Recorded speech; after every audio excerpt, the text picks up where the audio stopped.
I delivered pizzas to an address I'd never heard of before. I almost didn't escape alive. Story by Reddit user Bijel Goodwin Noy. Part 2. Anyways, the gentleman ordered 3 pepperonis and said he'd give the delivery driver a nice tip to compensate for ordering.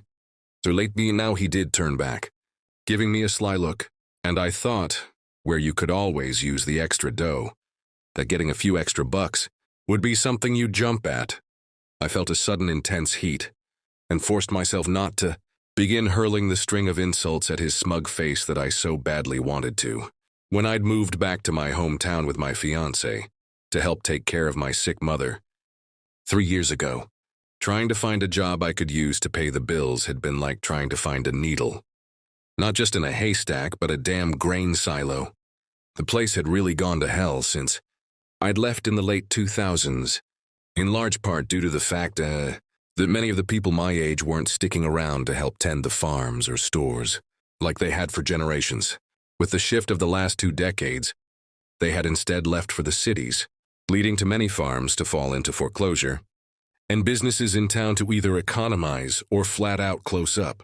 And with our savings rapidly dwindling, and Rita's remote job not set up yet, I'd had no choice but to snatch up the first opening I could find. As the cashier and sole delivery driver for the only pizza place still open, you know the old phrase, damned if you do, damned if you don't. That's exactly how I'd describe the job. It paid the rent on the small apartment we'd grabbed above the old hardware store. But only just. Every extra dollar I could make was vital to keeping our heads above water. Tony knew that, and he delighted in running me ragged, every chance he could for what amounted to scraps on a stray dog's plate.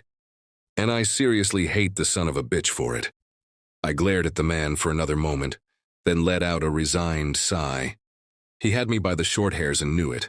Fine, I grumbled, holding my hands up and walking back across the room to stand next to him.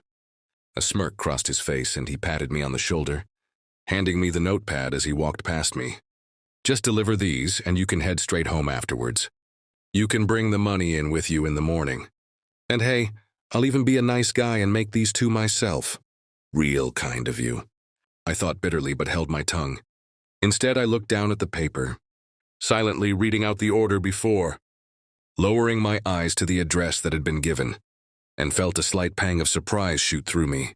The address was one I'd never heard of before, which to someone born and raised in the area was not something I was used to. Like the story? Like, comment and share it for the next part.